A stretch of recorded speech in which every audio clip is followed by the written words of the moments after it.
Hello fellow YouTubers, and as per vote on the previous video, this week I'm counting down the top 5 Poison type Pokemon.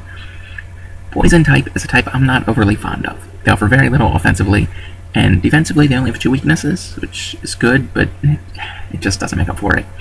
They can be a good wall, but aside from that they haven't really brought that much to the table yet. I figured I will only count a Pokemon if Poison is their only type, like Ekans or Koffing, Grimer, something like that, or if it's their primary type. Not if it's their secondary type. That way this video isn't Venusaur and Gengar. So feel free to think of your list, but I'm going to give you mine. Number 5 for this week is, in my opinion, Seviper. I don't know why, he's just cool, and as I've mentioned for Zangoose in 2 of my previous videos, the few these two have is a really neat concept, I think. It helps him just stand out a little more. Seviper is a cool snake, and he learns Poison Fang, which is a move just designed for him. Like, I know it's not, like, I don't think they made it just for him, but it's perfect for him. So he also learns Crunch and Poison Jab, which would be a better poison move to give him. So he can handle his psychic weakness. He just needs a way to take down the ground types. Overall, he's pretty strong, and with the addition of fairy typing, I'd say he probably should be getting more love right now than he did before. Now for number 4, we have Arbok. He's been around since way back when, and yet he almost always looks different. It's so neat how they changed the designs on him so he looks different in different games. He's also so cool just for being a member of the original Team Rocket on the show.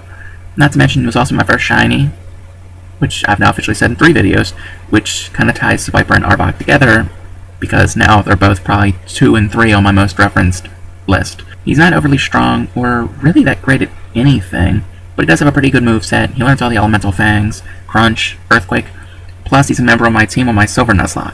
Gotta show love for my team. Then we have Drapion, or Drapion. I don't know how everybody pronounces it, but this guy, this badass. I remember the first time I saw one playing on Diamond, like really, because I got Diamond, then I got Pearl, then I got Platinum, so and I had no idea how to beat him.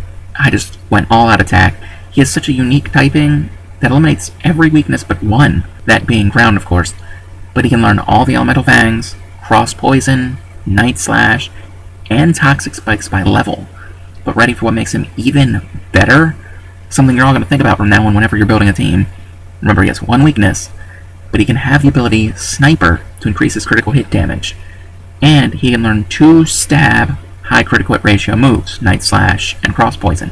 So a 70 power move with stab is 105. Then it gets a crit and does 2.25 times that because it's a crit. That raises it all the way up to 236. That's stronger than Self-Destruct now. Quite an awesome Pokemon. What could be number 2? Well, obviously it's Nidoking. In terms of design, he's cool. In terms of ability, I really don't know. But he makes a great HM slave. I don't think there was a single stronger poison type in Gen 1. Not to mention he has Earthquake, and he gets a stab boost from it. So he has a 150 power move. Granted, the Ground Edition gives him 2 new weaknesses. It doesn't cancel either of the poison ones. He's still weak against ground. But he can learn Mega Horn, which takes care of Psychics. Ice Beam, which takes care of ground Pokemon. Thunderbolt, which takes care of water Pokemon. Earthquake, Shadow Ball, Brick Break, Sludge Wave, Flamethrower, Rock Tomb, Shadow Claw, Stone Edge. Just check him out. He is very versatile. Granted, half of these moves you probably don't want him to know anyway, but still, it's cool.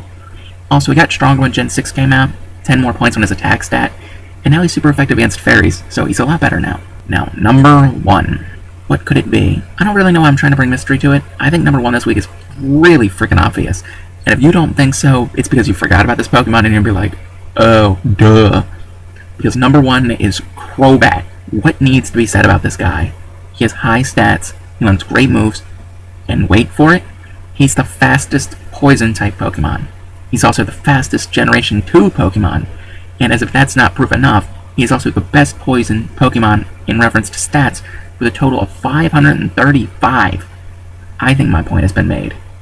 So anyway, if you've enjoyed the video, leave me a like, or a comment, or a share maybe. Subscribe if you're new to the channel, because this is a weekly series. So, comment telling me what your top 5 poison types are, because that's the whole point of the series. And what type should I do next week? Your choices are Rock and Ground. This is to follow the pattern set this week of types that Gen 1 just didn't love. We have 2 types that in Generation 1 were basically the same. So, peace out, Home Skillets.